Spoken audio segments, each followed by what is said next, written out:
할렐루야. 우리 선배 목사님들께서 너무 극하게 칭찬해 주셔서 몸들 바를 모르겠습니다. 오늘도 너무 떨리고 두려운 날이기도 합니다. 그 어느 때보다 여러 성도들 앞에서 하나님의 말씀을 전하게 된 것에 대해서 굉장히 큰 영광으로 생각합니다. 자, 기도하겠습니다. 거룩한 주여, 은혜를 감사드립니다.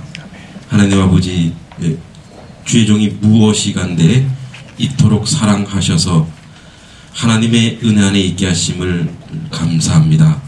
이 부활절 우리 한식일연 수많은 우리 맹인 교회들이 모여 하나님의 은혜를 나누고자 합니다.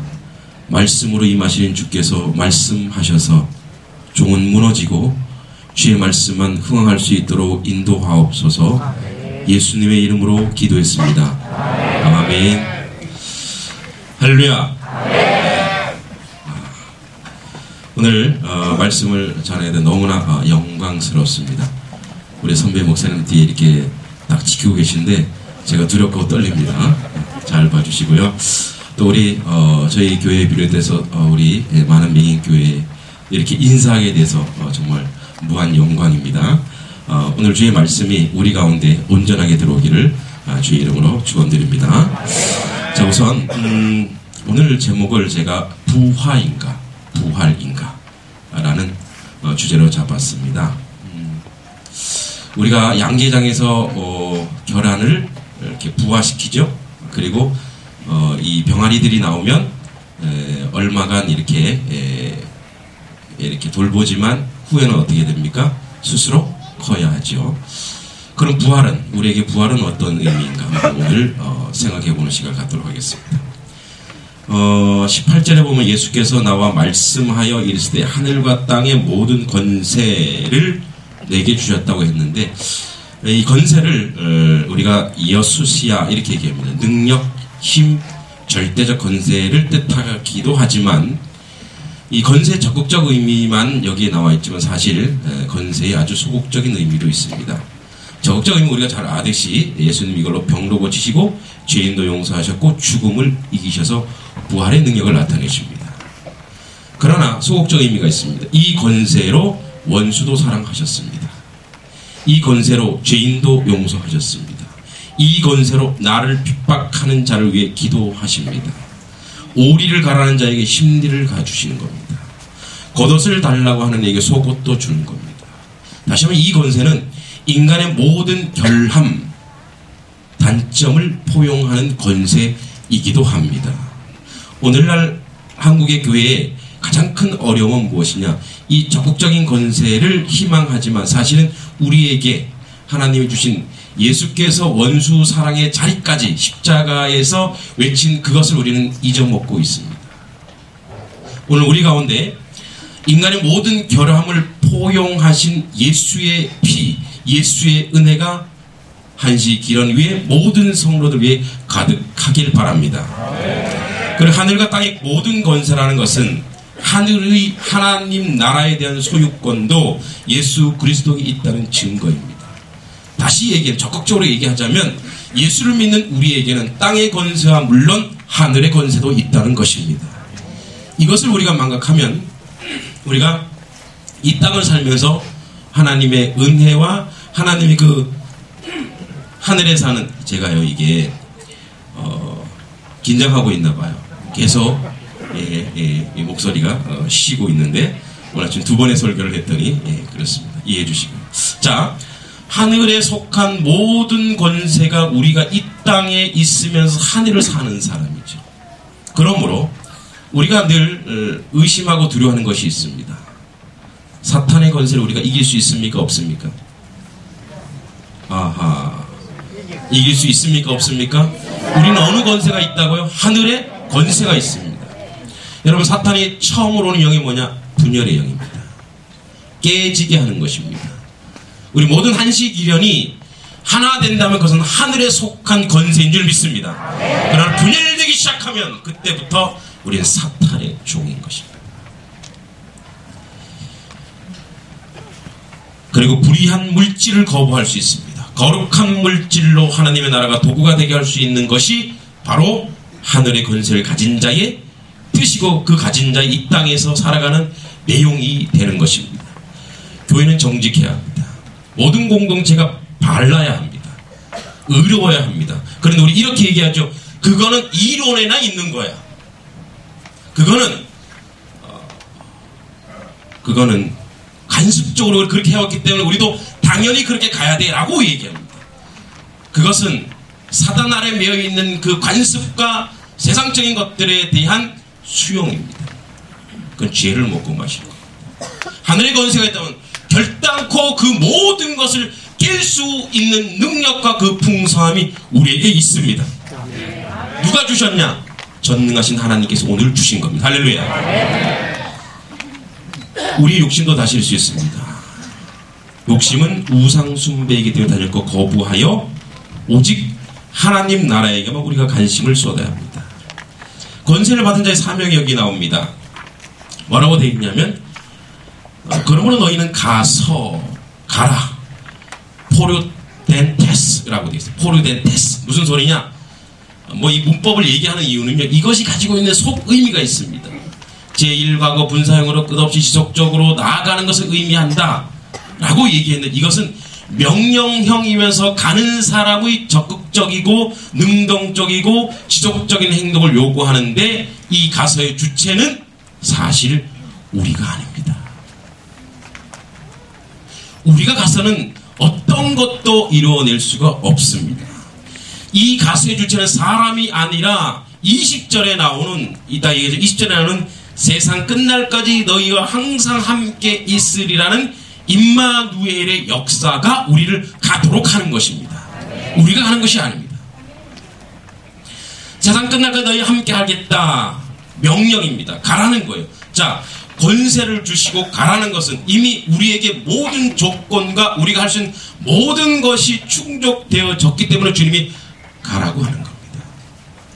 그리고 모든 민족으로 제사를 삼으라고 합니다. 예수님께서 이 땅에 계실 때 제자들에게 이방인 길과 사마리아 고을로 가지 말라고 하셨습니다. 그리고 이스라엘의 이른 양에게 가라고 하셨는데, 이제 부활 이 완전히 대조적인 말씀을 하고 계십니다. 이것은 이 다음에 올 성령의 역사가 구분과 차별, 차등이 없다는 것입니다. 그리고 예수님은 이스라엘의 12제자를 통해 모든 민족을 구원할 계획을 애초에 가지고 계셨던 것입니다. 여기 모든 민족, 에드네, 모든 민족, 족속이라는 뜻도 있지만 사실은 구분 없이 어디든지 누구나 이겁니다. 그렇다면 뒤집어 보면 성령의 역사는 누구에게나 가능한 것입니다. 할렐루야. 어디서나 가능한 거. 할렐루야. 하나님이 변화시키지 못할 그런 사람은 결단코 없습니다. 근데 우리는 판단하죠. 저 사람은 안 돼. 저 사람의 청감 나는 안 가. 이것이 우리의 자세이죠. 그러나 이미 여기서 선언하고 계십니다. 너희는 모든 민족을 제자 삼을 수 있다라는 선언입니다. 자, 여기서 제자는 예수님의 제자입니다. 예수님의 제자는 예수님의 가르침에 대해 온전히 순종하는 것을 말합니다. 그런데 문제는 하늘과 땅의 모든 권세를 내게 주셨으니 그러므로 너희는 가서 모든 민족으로 제자를 삼으라는, 너희가 가서 제자를 삼으라는 거예요. 주님이 말씀하신 너희입니다. 너희. 자, 우리는 어떨 때 오해하는 부분이 있습니다. 나는 어떤 사람에게 그 사람을 양육하고 그 사람을 이렇게 열심히 끌어나가는데 그 사람이 말을 안 들어. 내 책임 아니야. 여러분, 하나님은 우리에게 오늘 뭐라고 말씀하시냐면 제자 삼는 책임은 나에게 있는 거예요. 여기서 가르쳐 지키게 하라는 것은 뭐냐면 내가 그 사람을 기다려서 그 사람이 변화되어 돌아오기까지예요. 그러니까 하나님이 우리에게 주신 앞에 있는 권세는 뭐냐면 어떤 한 사람을 세워서 하나님의 백성 그리스도인으로 만들기 위한 모든 조건과 환경들이 내 안에 역사한다는 겁니다. 믿습니까? 그런데 우리는 왜 이게 안 되냐? 이걸 안 하는 거예요. 이걸 하지 않기 때문에 역사가 일어나지 않습니다. 여러분, 하나님의 말씀은 진리인 것을 알고 계십니까? 그러면 그 말씀이 현장에서, 현실에서, 우리의 삶에서 이루어지는 줄도 알고 계십니까? 그러면 행하십시오. 그 역사가 이루어질 줄 믿습니다. 여전히 오늘도 홍해바다는 갈라질 수 있습니다. 그러나 우리가 머뭇거리기 때문에 그렇습니다. 여전히 우리 이 한시기련이 하나님의 역사를 이루고 하나님의 이 민족 가운데 이 백성 가운데 시각장애인의 선교 사명 우리에게 감당하신 것이 하나님의 뜻이라면 그 일들을 우리로 하여금 만들라는 하나님의 권세의 권능을 우리에게 주신 줄 믿습니다. 그렇다면 하시면 됩니다. 다시 말하면 제자 삼는 주체는 선생입니다. 선생은 제자에게 의무적으로 제자를 삼게 해야 하는데 여기에 이런 뜻이 내포되어 있습니다. 제자가 온전히 예수님의 제자가 될 때까지 인내하고 참아내고 그에 맞춰서 교육하라. 그가 예수 그리스도를 구주로 영접하는 자리, 온전히 순종하는 자리까지 가는 것이 선생의 자세입니다. 이 제자 삼음의 책임은 제자에게 있는 것이 아닙니다. 가르치는 자에게 있는 것입니다. 예수님이 그렇게 보여주셨습니다. 그래서 먼저 된 자의 믿음은 먼저 믿는 자의 삶이 중요합니다. 정말로 기능적이고 생산적인 부화가 아니라 양계장에서 인위적인 부화가 아니라 부활적 신앙이라는 것은 이렇게 먼저 된 자의 삶에서 나타나는 것입니다. 할렐루야. 세 번째 제자의 행할 일들이 있습니다. 첫 번째 아버지와 아들과 성령의 이름으로 세례를 베푸는 것입니다. 삼위일체 안으로 들어오게 하는 것. 세례의 우선은 예수의 피로 죄를 씻는 것이요 삼위일체 안에서 하나 되게 하는 것이요 연합입니다. 여러분 세례를 왜 주죠? 자격증입니까? 저도 지난주에 세례를 줬는데 한 청년을 세례를 주었습니다. 자, 우리 교회에 오게 된 자격증입니까? 성찬을 받을 자격입니까? 아닙니다. 그 한 사람을 교회가 책임진다는 뜻입니다. 우리가 누군가 세례를 준다면 그 한 사람이 잘못되면 교회가 무릎 꿇고 기도해야 되는 것입니다. 한 사람이 아파하면 교회가 통곡해야 되는 것이고 한 사람이 고통스러우면 교회가 통곡해야 합니다. 하나님이 한시기련 연합 공동체로 우리를 세우셨다면 한 교회가 무너져가고 있다면 모든 교회가 눈물로 기도해야 할 것입니다. 여러분 이 교회 저 교회 옮겨 다니는 것이 아니라 자기 교회를 생명처럼 지키며 이 공동체의 하나님의 은혜를 갈급하고 부으는 것이 세례의 의미입니다. 예수 그리스도를 통한 나 교회와 성도들의 연합체인 것이 분리되거나 분열될 수 없다는 것입니다. 세례받은 자 영적 세례와 또는 외적 세례 오직 교회를 분리시키거나 성도들의 마음을 분리시킬 수 없습니다. 그리고 하나됨을 위해 자기 자신을 예수 안에 죽여 예수만 서게 하는 것이 오늘의 부활의 의미인 줄 믿습니다. 죄송합니다. 제가 너무 소리 지르네요. 사실 우리 성도들은 익숙해져 있는데 죄송합니다.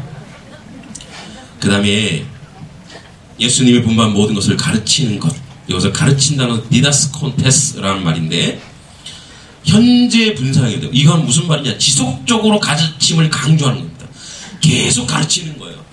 여러분 저희도 아이가 셋이 있는데 아침에 일찍 제 시간에 맞춰서 집에서 학교를 출발한 적이 한 2번은 있어요. 네. 그런데 대부분 뭐예요? 그런 적이 없어요. 그래서 어떻게 해요? 뭐 저희 아내와 저는 진노와 징계가 이제 임해지는 거죠. 너희들 이렇게 하면 게임을 못한다든지 네, 이런 식으로 가는 거예요. 여러분 우리는 이 가르친 디다스콘테스가 한 번 가르친다는 얘기 아닙니다. 그가 알아들을 때까지 100번 1000번 가르치는 게 선생의 자세이고 자리입니다.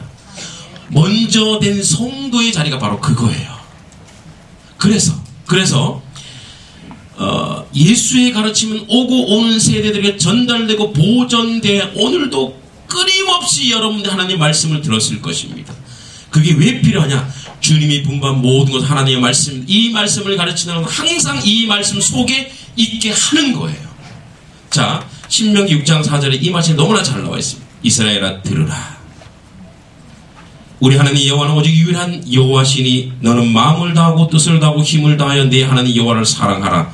오늘 내가 내게 명하는 이 말씀을 너는 마음에 새기고 내 자녀에게 부지런히 가르치며 집에 앉았을 때든지 길을 갈 때든지 누워있을 때든지 일어날 때든지 이 말씀을 강론할 것이며 너는 또 그것을 내 손목에 메어 기호로 삼으며 내 미간에 붙여 표로 삼고 내 집 문설주 바깥문에 기록할지니라. 왜 이렇게 얘기하느냐? 왜 이렇게 말씀을 수시로 항상 가르쳐야 하는가? 왜냐하면 이 말씀은 우리의 삶이 살고 죽는 것에 대한 문제이기 때문에 그렇습니다. 이 하나님 말씀은 교양이나 지식이 아닙니다. 이론서가 아니에요. 이 말씀은 뭐냐? 신명기 8장 1절에 그대로 나와 있습니다. 내가 오늘 명하는 모든 명령을 너희가 지켜 행하라. 그리하면 너희가 살고. 거꾸로 얘기하면 뭐예요? 이 말씀이 이렇게 우리에게 선포되어지지 않고 말씀을 읽지 않으면 우리는 죽는 거예요. 말씀을 묵상하고 말씀을 읽고 말씀대로 사는 것은 살고 죽는 것에 대한 문제이지 선택의 문제가 아니라는 거예요. 살고 죽는 거. 말씀이 있어 우리는 삽니다. 말씀이 없으면 우리는 죽습니다. 그리고 하나님의 말씀을 늘 묵상하고 읽고 가르쳐야 가르치는 자가 또 배웁니다. 여러분 가르쳐 보셔서 더 신앙이 발달하죠. 교학교 교사 하셔서 아시죠? 이렇게 교사라도 하니까 신앙이 성숙해지는 거예요. 제가 목사를 하니까 말씀 매일 준비해야 돼. 새벽기도 매일 준비해야 되잖아요. 그러니까 나도 모르게 어떻게 된 거예요. 이 설교 준비하다 보니까 나도 모르게 이 말씀에 풍덩 빠져 있더라 이 말입니다. 제가 만약에 늘 우리 성도들은 아세요. 목사가 안 됐으면 뭐예요? 예, 저는 성도도 못 됐을 거예요. 그러니까 저놈은 잡아다가 목사 만들어야 저게 거룩해지는 거야. 그래서 사실 평신도님이 제일 강한 겁니다. 뒤에 목사님 계시는구나. 실수했네. 예. 아니 뭐 그렇다는 거예요. 제 경우에는. 자 보세요. 묵시가 없으면 백성이 방자히 행하거나 율법을 지키는 자는 복이 있느니라. 잠언 29장 18절에 나옵니다. 인간의 죄성은 스스로가 의롭다 여기고 교만해지고 방자해집니다. 중간은 없습니다. 말씀을 배우거나 가르치지 않으면 그 교회나 공동체는 무너질 수밖에 없습니다. 부지런히 말씀을 배우고 가르치는데 훨씬 더 힘써야 합니다. 우리 한시기련이 말씀 공동체 되길 기도하고 축원합니다. 예수님 분반 모든 것 지키게 하는 것, 이것은 바로 세 번째 가르침의 결과는 순종이고 행합니다. 어떤 사람은 말하기를 너는 믿음이 있고 나는 행함이 있으니 행함이 없는 내 믿음을 내게 보이라. 나는 행함으로 내 믿음을 내게 보이리라. 야고보서 2장 18절 말씀이 나와 있습니다. 여러분 행동하는 믿음이어야 합니다. 다시 얘기하자면 믿음 있다고 하면서 행하지 않으면 그 믿음은 가짜입니다. 행동하는 신앙인이어야 합니다. 그것은 견고하고도 확실해지며 하나님의 말씀의 능력으로 나타납니다. 여러분 말씀을 실천하지 않으면 이론과 공상에 불과합니다. 여러분 주의 말씀을 얼마나 실천하는가. 우리 능력이 나타나지 않는 것은 말로만 예수 하기 때문에 그렇습니다. 하나님의 말씀을 실천해야 능력이 나타나는 줄 믿습니다. 모세가 주의 말씀을 들었어요. 자 홍해바다 건너라. 어떻게 건너죠? 묻지 않고 갔습니다. 홍해바다 앞에까지 가서 이게 어떻게 될지 성경에 안 나와 있습니다. 그러나 이미 동풍이 구름 속에 가리워져 준비되고 있었습니다. 여러분 우리가 한 발 걸을 때 하나님은 100발을 걸어서 준비하고 계십니다. 하나님 말씀 우리가 오늘 하나 실천할 때 하나님은 더 수많은 천군 천사를 동원해서 우리가 행동할 때 하나님 말씀을 행할 때 하나님 역사를 준비하고 계시는 분이 그분입니다. 그래서 그것을 우리가 임마누엘이라고 얘기합니다.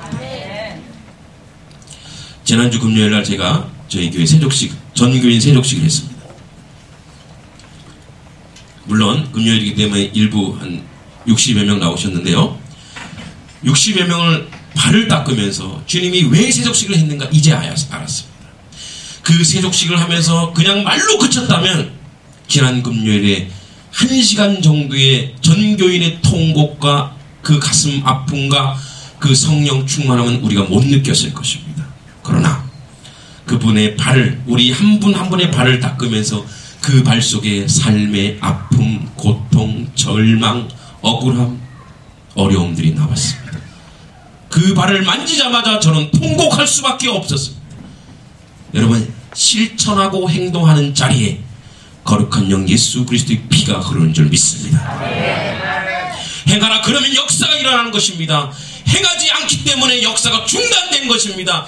거룩함을 우리 한식이란 공동체가 행하기를 주의 이름으로 축원드립니다. 이제 마지막으로 이러한 전제의 끝에 20절에 자, 세상 끝날까지 너희와 항상 함께 있으리라 이렇게 있습니다. 이것이 바로 부하와 부활의 극적인 차이입니다. 임마누엘인데요. 세상 끝날까지 너희와 항상 함께 있으리라. 본서는 예수의 탄생이 선지자의 예언을 성취하는 것이며 그 이름은 임마누엘이라는 말로 시작되었습니다. 1장 23절 이렇게 나옵니다. 즉 하나님이 우리와 함께 계시다. 여러분 오늘 부활의 감격, 부하인가 부활에서 부하는 이제 결혼을 낳으면 알을 낳으면 병아리 되면 끝이에요. 손자 커야 합니다. 그런데 부활은 무엇이냐? 부활의 진정한 의미는 하나님이 우리와 함께 하겠다는 증명이 여기 있습니다. 믿습니까? 진정한 부활은 뭐냐? 주님이 나와 함께 한다는 삶의 모습들입니다. 세상 끝날까지 주님이 우리와 함께 하겠다는 겁니다. 모든 날의 전체에 함께 하겠다는 것입니다. 이례적인 부하는 알에서 새끼가 나오면 얼마 동안 지키겠지만 홀로 버려둡니다. 우리의 신앙이 이렇지 않습니까? 주님이 없는 자처럼 살아가고 있습니다. 주님의 제자임에도 불구하고 혼자 사는 것처럼 여기신다면 진정한 부활이 아닙니다. 진정한 부활은 영원토록 임마누엘을 체험해야 하는 것입니다. 그것은 언제 나타나냐? 앞에 얘기한 것처럼 제자 삼고 그를 가르쳐 지키게 하고 그 말씀을 내가 먼저 실천하고 제자 공동체가 실천해야 되고 우리 한식이라는 연합회가 하나님의 말씀을 실천할 때 임마누엘의 놀라운 역사가 나타나는 줄 믿습니다. 그것이 견고함으로 다가올 것입니다. 하나님의 나라의 부활은 여기서 임마누엘처럼 우리와 영원토록 함께 하시는 성령의 역사로 우리를 지금도 지키고 보호하신 것이 부활입니다. 이 부활을 안전하게 완벽하게 믿는 것이 온전한 신앙이고 이 임마누엘 역사는 사명을 통해 지속적으로 확인되고 오늘도 역사하는 것입니다. 성도 여러분, 또 한식이란 연합회 여러분, 부하로 가겠습니까? 부활로 가겠습니까? 주님 오늘 우리에게 말씀하십니다. 내가 너희와 함께 있는 것을 너희가 느끼고 체험하고 아는 자리는 여기 이 사명을 행하는 것으로 내가 드러날 것이다. 우리 한식이는 이 연합 공동체가 하나님의 말씀의 공동체, 거룩의 공동체로 이제 그 일들을 하나씩 하나씩 행할 때 임마누엘 역사가 하나님이 우리와 함께하는 이 놀라운 역사 우리에게 있게 될 줄 믿고 고백합니다. 기도하겠습니다. 주님 은혜를 감사드립니다. 하나님의 은혜로 아버지의 귀한 말씀을 아버지 하나님 두서없이 전합니다. 그러나 이 말씀의 그 깊은 것을 모든 성도들이 알게 하시고 깨닫게 하시고 아버지 실천하는 자리에 설 수 있도록 인도하여 주시옵소서. 오늘 진정한 부활을 우리 속에서 이루어 주길 간절히 바라며 예수님의 이름으로 기도했습니다. 아멘.